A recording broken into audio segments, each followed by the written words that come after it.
Hello Sajina ചേച്ചി, happy birthday to you my dear. അടിച്ചു പൊളിക്ക്. ബർത്ത്ഡേ ആയിട്ട് സജിനിക്ക് ഈ ഒരു അവസ്ഥ വരുന്നതിൽ എനിക്ക് നല്ല വിഷമവും കാര്യങ്ങളും ഉണ്ട്. കാരണം ബർത്ത്ഡേ ദിവസം അറിയാമല്ലോ, നമ്മൾ ആഘോഷിക്കുകയൊക്കെ ചെയ്യുമ്പോൾ ആ സമയത്ത് എന്തെങ്കിലും ഒരു ദുരന്തം സംഭവിക്കുകയാണെങ്കിൽ ഒരു വല്ലാത്തൊരു പെയിനാണ് സത്യം പറഞ്ഞാൽ. എനിക്ക് ആ ഒരു പെയിൻ ഉണ്ടായിട്ടുണ്ട് സത്യം പറഞ്ഞാൽ. എൻ്റെ ബർത്ത്ഡേക്ക് ഇനി എൻ്റെ ബർത്ത്ഡേ ഞാൻ എന്താ പറയണ്ടേ, ഓർക്കാൻ പോലും കൂട്ടാകാത്ത ഒരു കുറച്ച് നിമിഷങ്ങൾ ഉണ്ടായിട്ടുണ്ടായിരുന്നു. ഓക്കെ, അതിലോട്ടൊന്നും ഞാൻ വരുന്നില്ല. എനിക്ക് തോന്നി ഇന്നലെ സജിന വ്ളോഗ്സിൻ്റെ ബർത്ത്ഡേ ആയിരുന്നു. അപ്പോഴാണ് നമ്മുടെ അച്ഛൻ ബിഷപ്പ് നോബിൾ ഫിലിപ്പ് അദ്ദേഹം ഒരു നോട്ടീസും കാര്യങ്ങളൊക്കെ അടിച്ചിറക്കുകയൊക്കെ ചെയ്തിട്ടുണ്ട്. ഈ പറയുന്ന രേണുവിൻ്റെ വീട് സംബന്ധമായിട്ടുള്ള കാര്യം. രേണുവിൻ്റെ വീടല്ല, കിച്ചുവും ഈ പറയുന്ന ഋതപ്പൻ്റെയും കൂടെ അവകാശപ്പെട്ട ഒരു വീടാണ്. ഇവരിങ്ങനെ നിരന്തരമായിട്ട് ഈ അച്ഛനെ മോശമായിട്ടുള്ള രീതിയിലെ സംസാരവും കാര്യങ്ങളൊക്കെ ഇങ്ങനെ ആയപ്പോഴത്തേക്ക് അദ്ദേഹം കൊണ്ടിട്ടൊരു പണി എങ്ങനെ നൈസായിട്ട് കൊണ്ട് വെക്കുകയൊക്കെ ചെയ്തിട്ടുണ്ടായിരുന്നു. അപ്പം അത് ഇനി 7 ദിവസം സമയമാണ് കൊടുത്തിരിക്കുന്നത്. ആ 7 സമയത്തിനുള്ളിൽ ഈ സജന വ്ളോഗ്സിൻ്റെ വീഡിയോ മൊത്തം ഡിലീറ്റ് ചെയ്തില്ലെങ്കിൽ ഉറപ്പാണ് ഈ വസ്തുവും അതും ഇതുമൊക്കെ അങ്ങ് പോകുമെന്നുള്ള രീതിയിലായി കാര്യങ്ങളൊക്കെ. ഓക്കെ, ഞാനിത് ചെയ്യേണ്ടെന്ന് കരുതിയൊരു വിഷയമാണ്. പിന്നെ ഇതിനെക്കുറിച്ചൊന്ന് ജസ്റ്റ് ഒന്ന് പറഞ്ഞു പോകാമെന്ന് കരുതി മാത്രം അത് എന്നെ ഫോഴ്സ് ചെയ്തു 3-4 ആൾക്കാർ ഫോഴ്സ് ചെയ്തു. ഡാനി ചെയ്യുന്നെങ്കിൽ ചെയ്യും, നിങ്ങൾ ഇതിനെക്കുറിച്ച് ആദ്യം മുതലുള്ളതല്ലേ, ഞാനാണെങ്കിലും അതുലാണെങ്കിലും. ഓക്കെ, ഇപ്പോൾ ജസ്റ്റ് ഓടിച്ചിട്ട് പറയാമെന്ന് കരുതിയപ്പോഴാണ് അതുലിൻ്റെ വീഡിയോ രാവിലെ 8 മണിയായപ്പോൾ വന്ന് സജിനയുടെ ഒരു വോയിസ് ഉണ്ടായിരുന്നു, അതിൽ സംസാരിക്കുന്നത്. ആ വോയിസ് ഞാൻ ജസ്റ്റ് ഒന്ന് വെച്ച് തരാം. ഇപ്പൊ ബിഷപ്പിനെതിരെ ഞാൻ വീഡിയോ ഇട്ടു, ശരി, അത് രേണുസുതിയെ സംബന്ധമായിട്ടാണെങ്കിലും ശരി. പക്ഷെ അതിൽ ഞാൻ കണ്ട കാര്യം എന്താന്ന് പറഞ്ഞാൽ, ഈ ബിഷപ്പ് ഒരു സോഷ്യൽ മീഡിയയുടെ മുമ്പിൽ വന്നിരുന്ന് എന്തൊക്കെ കോപ്രായങ്ങളാണ് കാണിച്ചത്. ഒരു ബിഷപ്പിന് ചേർന്നതാണോ ചെയ്തത്? അല്ല, ബിഷപ്പ് മനുഷ്യനല്ലേ, ബിഷപ്പിനും ഇല്ലേ ഇമോഷൻസ്? അല്ല ഞാനൊരു കാര്യം ചോദിക്കട്ടെ, ഞാൻ എന്റെ കയ്യിലിരിക്കുന്ന വസ്തു ഒരാൾക്ക് ഞാൻ കൊടുത്തു എന്ന് വയ്ക്ക്, ഫ്രീ ആയിട്ട് കൊടുത്തു. നാളെ അയാൾ വന്നിട്ട് എന്നെ ചീത്ത വിളിച്ചു കഴിഞ്ഞാൽ എന്നെ വേറൊരുത്തൻ ചീത്ത വിളിക്കുന്നതിനേക്കാളും കലിപ്പായിരിക്കും എനിക്ക്. ഞാൻ അവന് എന്റെ കയ്യിലിരിക്കുന്ന ഓസിന് കൊടുക്കുകയും ചെയ്യാം, എനിക്കിട്ടുണ്ടാക്കിയെന്ന് പറഞ്ഞുള്ള കലിയായിരിക്കും എനിക്കുള്ളത്. അതിന്റെ ഇരട്ടി കലി കാണും, മനസ്സിലായോ? സത്യം പറയാലോ, ഈ കൊടുക്കുന്നവർ ജീവിതകാലം മുഴുവൻ ഇങ്ങനെ കൊടുത്തോണ്ടിരിക്കും. അവരൊന്നും പ്രതീക്ഷിച്ചിട്ടില്ല കൊടുക്കുന്നവർ അങ്ങനെയാണ്. ഞാനും കുറേ ആൾക്കാർക്കൊക്കെ എന്താ പറയുക, കുറേ പണ്ടൊക്കെ ചെയ്യുമായിരുന്നു. ഈ അടുത്ത സമയത്തും കുറേ നല്ല നന്മകളും കാര്യങ്ങളും ഒക്കെ ചെയ്യും. പിന്നെ ചില ആൾക്കാരുടെയൊക്കെ പ്രശ്നം നമ്മുടെ കൂടെ പ്രശ്നമായിട്ട് എടുക്കുകയൊക്കെ ചെയ്യുകയൊക്കെ ചെയ്യും. പക്ഷെ നമുക്കൊരു പ്രശ്നം വരുമ്പോൾ, അല്ലെങ്കിൽ നമുക്കൊരു ഇത് വരുമ്പോൾ, നമുക്ക് വേണ്ടി ഒന്ന് സംസാരിക്കാനോ അല്ലെങ്കിൽ അവൻ്റെ ഭാഗത്ത് ന്യായം ഉണ്ടോന്നോ ഒന്നും ഒരു മനുഷ്യനും കാണത്തില്ല. അപ്പം ഞാൻ മുമ്പ് പറഞ്ഞില്ലേ, എൻ്റെ ബർത്ത്ഡേക്ക് മറക്കാൻ പറ്റാത്ത കുറച്ച് കാര്യങ്ങളൊക്കെ ഉണ്ടായി എന്നുള്ള രീതിയിലാണ് ഈ ബർത്ത്ഡേക്ക്. അതോടെ ഞാനൊരു പാഠം പഠിച്ചിട്ടുണ്ടായിരുന്നു. ആരെയും അമിതമായിട്ട് വിശ്വസിക്കാനോ ആത്മാർത്ഥമായിട്ട് സ്നേഹിക്കാനോ പാടില്ല എന്നുള്ള രീതിയിലാണ്. ചിലപ്പം നിങ്ങൾക്ക് ഈ വീഡിയോ കാണുന്ന ഡാനി സത്യം എന്ന് പറഞ്ഞാൽ ഓക്കെ, ടോക്സിക് ആയിരിക്കാം, ഭയങ്കര അവൻ്റെ സംസാര രീതി കണ്ടില്ലേ.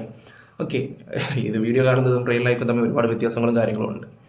അതൊന്നും ആർക്കും പറഞ്ഞാൽ മനസ്സിലാകത്തില്ല.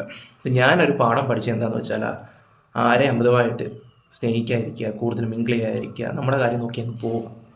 പിന്നീട് എന്തെങ്കിലുമൊക്കെ നമ്മൾ മനസ്സിലാക്കുമ്പോൾ മനസ്സിലാക്കട്ടെ, അല്ലെങ്കിൽ ഇതാണ് ഇതിൻ്റെ സത്യാവസ്ഥ, ഇത് ഇങ്ങനെയാണ് എന്നൊക്കെ പറയാൻ പോയിട്ട് വലിയ കാര്യമൊന്നുമില്ല.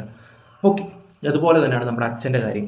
ബിഷപ്പ്, ഞാൻ അദ്ദേഹത്തിൻ്റെ വീട്ടിൽ പോയി. എനിക്ക് തോന്നുന്നു എൻ്റെ ഒരു ഡിപ്രഷൻ, എൻ്റെ ഒരു ഫസ്റ്റ് തുടങ്ങിയ ഒരു 2-3 ദിവസം കണ്ടാണ് ഞാൻ. ആ ഒരു സമയത്താണ് അതുലിന് കേസ് വരുന്നത്. ഞങ്ങൾ ഈ പറയുന്ന ഫാദറിൻ്റെ വീട്ടിലോട്ട് പോവുകയൊക്കെ ചെയ്യുന്നത്.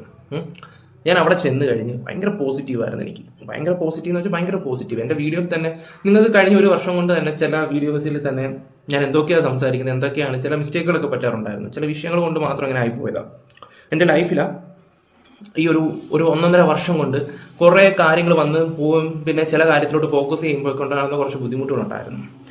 ഈ അച്ഛൻ്റെ വീട്ടിൽ ചെന്ന് കഴിഞ്ഞപ്പോൾ എനിക്ക് നല്ലൊരു ഇതായിരുന്നു. എല്ലാവരും പറയും ഡാനി ക്രിസ്ത്യാനിയാണ്. ഞാൻ ക്രിസ്ത്യാനൊന്നുമില്ല, ഞാൻ ഹിന്ദു. ഞാനത് പറയാനുള്ള റീസൺ എന്ന് വെച്ചാൽ, ഡാനി ക്രിസ്ത്യാനാണെന്ന് വിചാരിക്കുന്ന ആൾക്കാരുണ്ട്. ഞാനിവിടെ പറയാനുള്ള കാര്യം, ഞാൻ ഒരു ഹിന്ദു ആയിട്ടുള്ള, ഞാനിവിടെ ജാതി മതമൊന്നും പറയില്ല. ഞാൻ അദ്ദേഹത്തിൻ്റെ വീട്ടിൽ ചെന്ന് അദ്ദേഹം കുറച്ച് കാര്യങ്ങൾ സംസാരിച്ച് തന്നപ്പോൾ എന്തൊരു പോസിറ്റീവായിരുന്നു അറിയാമോ.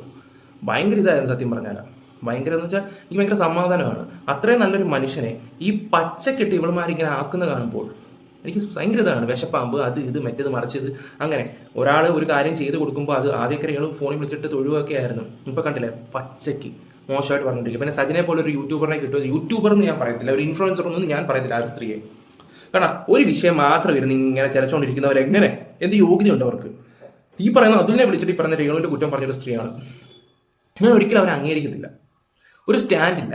അവരവരുടെ നേട്ടത്തിന് വേണ്ടി കാണിക്കുന്നതാണ്. പക്ഷേ ഞാൻ തിരക്കിയപ്പോൾ സജിന അവരുടെ ജീവിതമാർഗത്തിന് വേണ്ടി ഒരുപാട് കിടന്ന് ഓടുന്നതിന് അവരെ കുറിച്ച് പറയാൻ ഒരുപാട് ആൾക്കാരുണ്ടായിരുന്നു, ഒരുപാട് ആൾക്കാർ. പിന്നെ ഈ വീണ ഒരു എന്താ പറയുക, ഈ പേര് എന്താ പറയട്ടെ, ഈ ഇപ്പോൾ ഒരു പേര് പറഞ്ഞല്ലോ, ആ വ്യക്തി, അതായത് സുധിയുടെ എക്സ് വൈഫ് എൻ്റെ ഒരു വിഷയം വന്നപ്പോൾ ഞാൻ രേണുവിനെ സപ്പോർട്ട് ചെയ്ത് സംസാരിച്ചത്. കാരണം ഈ കുളം പറഞ്ഞ കൂടിപ്പോവും ചിലപ്പം. ഈ കഴുത്തിറക്കാൻ വരുന്ന ചില ഐറ്റങ്ങളൊക്കെ ഇല്ലേ, അവസരം കിട്ടുമ്പോൾ ആ ഗണത്തിൽ അതിനെ പെടുത്താം. അങ്ങനെയുള്ള ആൾക്കാരൊക്കെ വരുമ്പോഴപ്പോഴും ഞാൻ രേണുവിനെ സപ്പോർട്ട് ചെയ്ത് സംസാരിച്ചു, രേണു സുധിക്ക് സപ്പോർട്ട് ചെയ്ത് സംസാരിച്ചിട്ടുണ്ടായിരുന്നു. ഇപ്പം ഞാൻ ആലോചിക്കുമ്പോൾ എനിക്ക് ഒരു പുച്ഛം തോന്നുക. എന്തായാലും അച്ഛനെടുത്ത തീരുമാനം നന്നായി. എന്തായാലും നമുക്ക് ബാക്കി വോയിസ് ചെയ്യാൻ വെക്കാം. ഞാനിപ്പോൾ പറഞ്ഞ് കഥകളൊക്കെ അങ്ങോട്ടും ഇങ്ങോട്ടും ഒക്കെ നിങ്ങൾക്ക് കുഴയുന്ന രീതിയിലോട്ട് പോവുക. ഓക്കെ, ഞാനിതൊന്ന് ജസ്റ്റ് ഒന്ന് വെച്ച് തരാം, എന്നിട്ട് ഈ ഒരു ടോപ്പിക് അങ്ങ് നിർത്താം. കാരണം എൻ്റെ ഒരു അഭിപ്രായത്തില്ല ഇവളുമാരെ ഡിലീറ്റ് ചെയ്തില്ലെങ്കിൽ ആ വസ്തുവും കാര്യങ്ങളും അങ്ങ് തിരിച്ച് മേടിച്ച് തരും, അതായിരിക്കും നല്ലത്. ആ പിള്ളേരുടെ കാര്യം ഓർക്കുമ്പോൾ കഷ്ടമാണ്. ഇപ്പോൾ അവർക്ക് ഫ്ലാറ്റ് മേടിക്കാൻ പൈസ ഉണ്ട്, സേവിങ്സ് ഉണ്ടെന്നൊക്കെ പറയുന്നു. എന്താണെന്ന് വെച്ചാൽ ചെയ്യട്ടെ. ത്തോളമായി ഈ വസ്തു കൊടുത്തിട്ട് ഈ ബിഷപ്പ് പറയുന്നതല്ലേ ഉള്ളു, രേണുസുതി അയാളെ ചീത്ത വിളിച്ച് അങ്ങനെ ഇങ്ങനെ എന്തെങ്കിലും ഒരു തെളിവ് ബിഷപ്പിന് ഇന്ന് വരെ സോഷ്യൽ മീഡിയ തരാൻ പറ്റിയിട്ടുണ്ടോ? എന്തോന്ന് നിങ്ങൾ ഒന്ന് ആലോചിച്ച് നോക്ക്. ഈ രേണുസുതി ബിഷപ്പിനെ അങ്ങ് ചീത്ത വിളിക്കുന്നു, തെറി വിളിക്കുന്നു, വേറെ ഏതാണ്ടൊക്കെ ചെയ്യുന്നു, പറയുമ്പോ ആ വസ്തുവിനെയും വീടിനെയും നന്ദി ചെയ്ത എല്ലാത്തിനെയും ഇട്ട് തെറി പറയുമ്പോ അതിനെയൊക്കെ നിങ്ങൾക്ക് എങ്ങനെ ന്യായീകരിക്കാൻ തോന്നുന്നു? എനിക്കത് ഇതുവരെ മനസ്സിലായിട്ടില്ല. എല്ലാവർക്കും നമസ്കാരം. ഒരു സന്തോഷ വാർത്തയാണ്. അവൻ പറയാൻ പോകുന്ന സന്തോഷ വാർത്ത ഞാൻ പറഞ്ഞു കഴിഞ്ഞു, അത് വേറെ കാര്യം. ഇന്റർവ്യൂ ഞാൻ കട്ട് ചെയ്തെടുത്തതാണ്. ഇന്നലെ രാത്രി ഞാൻ അതിലുമായിട്ടൊന്ന് സംസാരിച്ചായിരുന്നു. അപ്പോൾ അവൻ ഈ കാര്യങ്ങളൊന്നും എന്നോട് വിശദമായിട്ടൊന്നും സംസാരിച്ചില്ല. ഞാൻ പിന്നെ ഇപ്പോൾ വേറൊരു ഇതിൽ പെട്ടിരിക്കുക. എനിക്ക് കുറച്ച് പേഴ്സണൽ ഇഷ്യൂസ്, ഞാൻ പറഞ്ഞില്ല, ഒരു 1.5 വർഷം കൊണ്ട് ഞാൻ ഓടുന്ന കുറച്ച് കാര്യങ്ങളുണ്ട്. അപ്പോൾ അതിനൊരു എൻഡ് ഉണ്ടായി. ആ ഒരു എൻഡ് ഉണ്ടായതിനു ശേഷം പിന്നെ അതിൽ നിന്ന് റിക്കവർ ആയി വരാൻ കുറച്ച് താമസമുണ്ട്. അപ്പം അതുകൊണ്ട് ഞാൻ ആരുമായിട്ട് അങ്ങനെ മിങ്കിൾ ചെയ്യാറോ സംസാരിക്കാറോ ഒന്നുമില്ല. നമുക്ക് നമ്മളേ ഉള്ളൂ എന്നുള്ള ആദ്യം സ്വയം ഒരു ചിന്ത ഉണ്ടാക്കുക. പിന്നെന്താ, വീട്ടിലെ അച്ഛനും അമ്മ അവർ നമുക്ക് വേണ്ടി ഇത്രയും വളർത്തി, അവർക്ക് വേണ്ടി എന്തെങ്കിലുമൊക്കെ ചെയ്യുക. അപ്പോൾ അങ്ങനെയൊക്കെയുള്ള കാര്യത്തിലോട്ടൊക്കെ ഫോക്കസ് ചെയ്ത് പോയിക്കൊണ്ടിരിക്കുമ്പോഴാണ് ഈ ഒരു സംഭവം നടന്നുകൊണ്ടിരിക്കുന്നത്. ഇതിനൊരു എൻഡ് വേണം. ഈ രേണുസുതി വിഷയത്തിലാണ് എന്താ പറയണ്ടേ, അവർ തന്നെ ഓരോന്ന് ക്രിയേറ്റ് ചെയ്യുകയാണ്. ഇവരെ എടുക്കാതിരുന്ന ഇവർ ഭസ്മമായി പോകും. ഞാൻ പരമാവധി മിക്ക ആൾക്കാരോട് ഞാൻ പറഞ്ഞൊരു കാര്യം, എടുക്കലെന്ന്. പിന്നെ ഇത് ബിഷപ്പ് ഇങ്ങനെ ഒരു കാര്യം ചെയ്തുകൊണ്ട് അത് എടുക്കേണ്ട ഒരു വിഷയമായിട്ടാണ് എല്ലാവരും എടുക്കുകയൊക്കെ ചെയ്തത്. ഇങ്ങനെയുള്ള വ്യക്തികളെ ഒന്നും വെച്ച് പൊറപ്പിക്കരുത്. സീരിയസ്ലി ഞാൻ പറയാമല്ലോ, അവർക്ക് ഒരു സഹായവും ചെയ്തു കൊടുക്കരുത്. അതിപ്പോൾ അച്ഛൻ കാണിച്ചത് ഏറ്റവും വലിയ മണ്ടത്തരം. അതിനെന്താ, അച്ഛൻ തന്നെ അത് തിരിച്ചെടുക്കാനുള്ള ഒരു കാര്യത്തിലോട്ട് ഇപ്പോൾ മുന്നിട്ട് പോയിക്കൊണ്ടിരിക്കുക. പിന്നെ അതുപോലെ തന്നെ സജനയുടെ ഒരു വീഡിയോ കൂടെ ഞാനൊന്ന് വെച്ച് തരാം. സജനയുടെ സംസാരം അത് ഞാൻ അതിൻ്റെ നിന്ന് കട്ട് ചെയ്ത് വെച്ചതാണ്. ഞാൻ അതുപോലെ തന്നെ വെച്ച് തരാം, ഒന്ന് കണ്ടു നോക്ക്. ഇപ്പം അവർക്ക് വേണ്ടി എനിക്ക് ഫൈറ്റ് ചെയ്യാൻ തോന്നിയെടുത്തല്ല ഞാൻ ഫൈറ്റ് ചെയ്യും. വേറൊരു കാര്യം ഞങ്ങളുടെ പറഞ്ഞേക്കാം, ഞാൻ ഒരു ട്രാജഡി ഉണ്ടായെന്ന് പറഞ്ഞില്ലേ, രേണുസുതിക്കെതിരെ ഇട്ട ബിഷപ്പിന്റെ വീഡിയോയ്ക്ക് ഞാൻ മെൻഷൻ ചെയ്ത വീഡിയോ ഇട്ടില്ലേ, ബിഷപ്പ് അല്ലേ ബിഷപ്പാമ്പ്, അത് തന്നെ ഞാൻ പറഞ്ഞ ആ ബിഷപ്പ് ഇന്നലെ ബിഷപ്പ് പാമ്പ് ഉളുപ്പുണ്ടോ രേണോ? നിനക്ക് ഉളുപ്പുണ്ടോ? നിനക്ക് ഇല്ലെന്ന് നമുക്കറിയാലോ. അതും എൻ്റെ സുഹൃത്താണ്, നിങ്ങൾക്ക് എല്ലാവർക്കും അറിയാലോ. ഞാനൊരു തെറ്റ് ചെയ്താൽ അത് വീഡിയോയിലൂടെ പച്ചയ്ക്ക് വിളിച്ചു പറയാൻ ഒരു പടിയും കാണിക്കാത്തൊരു സുഹൃത്താണ്. ഞാനൊരു തെറ്റ് ചെയ്താൽ നീ ചെയ്ത തെറ്റാ. ഇല്ലേ, ബിഗ് ബോസിലെ അനുമോടെ വിഷയത്തിൽ എനിക്കെതിരെ 3-4 വീഡിയോ ഇട്ട ഒരു വ്യക്തിയാണ്, എൻ്റെ കൂട്ടുകാരനാണ്. കാരണം ഒരു കോണ്ടന്റ് ക്രിയേറ്റ് ചെയ്യുന്ന ഒരു വ്യക്തിക്ക് ശരിയെന്നോ എന്താ പറയണ്ടേ, ന്യായം എവിടെയാണെന്ന് വെച്ചാൽ അവിടെ നിൽക്കേണ്ടത്. അവനത് കറക്റ്റായിട്ട് ആ ഒരു വിഷയത്തിന് എനിക്കെതിരെ വീഡിയോ ചെയ്തു. ഞാൻ തിരിച്ചെടുത്ത് അവനെതിരെയും വീഡിയോ എടുത്തിട്ട് ഞാൻ എൻ്റെ കാര്യങ്ങൾ കറക്റ്റായിട്ട് എക്സ്പ്ലെയിൻ ചെയ്ത് കൊടുക്കുകയും ചെയ്തിട്ടുണ്ടായിരുന്നു. അതൊരു പക്ഷേ സജിന എന്ന് പറഞ്ഞായിരുന്നു രേണു കാണിക്കുന്ന എല്ലാ തെറ്റിനെയും പൊക്കി പിടിച്ചുകൊണ്ട് വരുന്നൊരു വ്യക്തിയാണ് രേണു കാണിക്കുന്ന എല്ലാം. അപ്പോൾ തന്നെ മനസ്സിലാക്കാൻ പറ്റും എന്തിനാ സ്വന്തം നിലനിൽപ്പിന് വേണ്ടി എന്ത് തോന്നിവാസത്തിനും കൂടെ നിൽക്കുന്ന ആൾക്കാരോട് എനിക്ക് വലിയ യോജിപ്പും കാര്യങ്ങളൊന്നുമില്ല. പിന്നെ കർമ്മ എന്ന് പറഞ്ഞൊരു സംഭവമുണ്ട്, ഇന്നല്ലെങ്കിൽ നാളെ കിട്ടിയിരിക്കും. അതിൻ്റെ ഒരു ഏറ്റവും വലിയൊരു എക്സാമ്പിളാണ് ഈ ഒരു സംഭവം. അതുകൊണ്ട് ഞാനും പഠിച്ചൊരു പാഠമെന്ന് വെച്ചാൽ നമ്മളോട് ദ്രോഹിച്ചവർ നമ്മൾ ക്ഷമിച്ച് വിട്ടേക്കുക.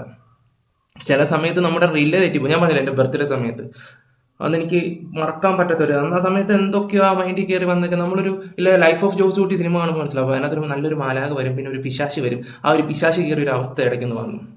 ഒരു പിശാശി ഇങ്ങനെ കയറി വരുന്നതായിട്ട് നമുക്ക് തോന്നും. അങ്ങനെ വെളുപ്പിന് ഒരു 7-8 മണിക്കൂർ. പക്ഷെ ആ ഒരു ഇതിലോട്ട് പോവുകയാണെങ്കിൽ നമ്മൾ തന്നെ നമ്മളില്ലാണ്ടാക്കുക. പറഞ്ഞ് മനസ്സിലായോ? അതുകൊണ്ട് എനിക്കിപ്പോൾ രേണുസുതിയുടെ ഒക്കെ പറയാനുള്ള കാര്യം എന്ന് വെച്ചാൽ ഉള്ള സമയം കൊണ്ട് നല്ല രീതിയിൽ പോകാൻ നോക്കുക. നിങ്ങളുടെ ഈ അഹങ്കാരം, നിങ്ങളുടെ ഈ പിശാശ് ഒക്കെ കയറിയോണ്ടാന്ന് തോന്നുന്നു നിങ്ങളുടെ ഇപ്പോൾ ഈ വീട് നഷ്ടപ്പെടാൻ പോകുന്നത്. എനിക്ക് സത്യം പറയാലോ വിഷമമുള്ള കാര്യമാണ്. നമ്മൾ ഇത്ര നാൾ അവിടെ നിന്ന് ഇഷ്ടപ്പെട്ട ഒരു സ്ഥലമാണ്, അത് കൈവിട്ട് പോകുമ്പോൾ ഉള്ളൊരു ബുദ്ധിമുട്ട് അത് പറഞ്ഞാൽ മനസ്സിലാകത്തില്ല. അത് ഉണ്ടാക്കാതിരിക്കുക. പിന്നെ അവനവൻ്റെ കാര്യം നോക്കി പോവുക, അതായിരിക്കും കുറച്ചും കൂടെ നല്ലത്. കൂടുതൽ ഞാനൊന്നും പറയുന്നില്ല. Bye, love you all.